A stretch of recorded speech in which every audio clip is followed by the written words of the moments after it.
Hi everyone, I'm Shakira Shute and I'm the voice actress for Kill or Cure Book 1. Today Pixie's asked me if I would read an extract of chapter 1 for you, so here goes.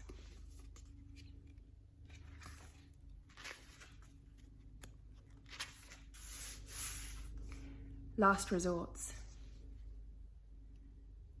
As I stand barefoot in the forest, the sun is coming up over the horizon. This is my favourite time of day. The moist, cool air prickles against my skin, and I feel the damp moss between my toes.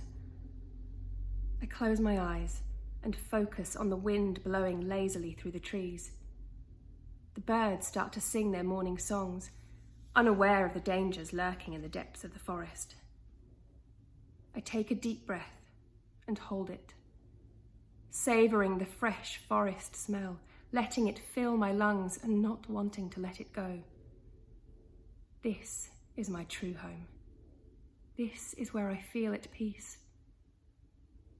I breathe out, smile and relax. I could stay in this moment forever. In the distance, interrupting the orchestra of nature echoing through the forest, is the unmistakable shuffling of feet. Instantly alert, my eyes spring open, and I feel as though I've been shaken from a dream. I strain to hear above the deafening sound of blood pumping in my ears as I frantically search for them hiding in the trees. Flanked at my side is my best friend Will, standing there, poised and deadly, staring at me with his unblinking green eyes. He gently nods at me and confirms that he heard it too. A boyish smile creeps across his face as he slowly draws his sword from its sheath. This is one of Will's favourite pastimes.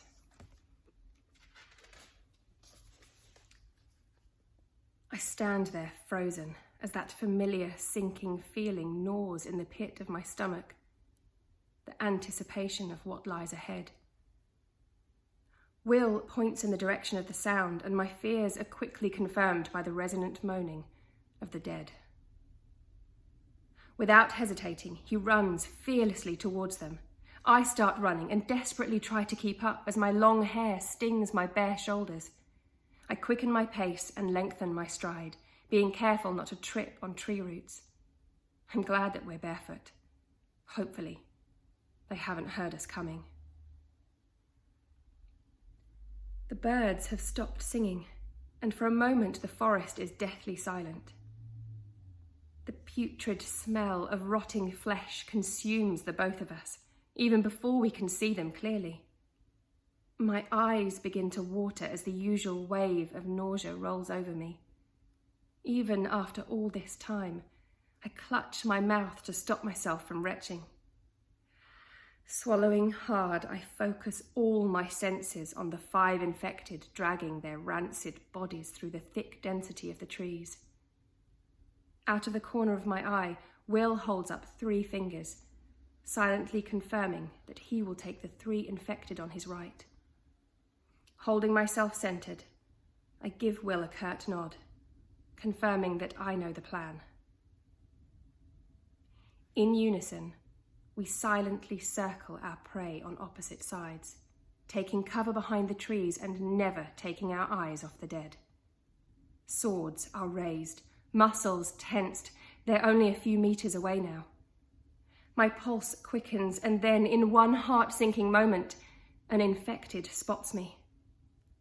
A moan gurgles deep inside its chest as it slowly staggers towards me. With outstretched arms and snarling face, it reaches for me hungrily and closes the distance between us. Clutching my sword tightly, I grit my teeth, and in one swift motion I slice through its neck, decapitating it.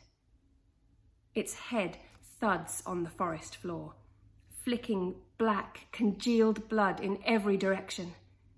The wretched thing is still chomping, rabid for human flesh. I spin around, confronted by the other infected, and shove it with the hilt of my sword. It crashes to the ground, with arms and legs flailing. Before it can climb to its feet, I mercilessly slammed the end of my sword down, ending its dismal existence. Thank you very much. See you soon.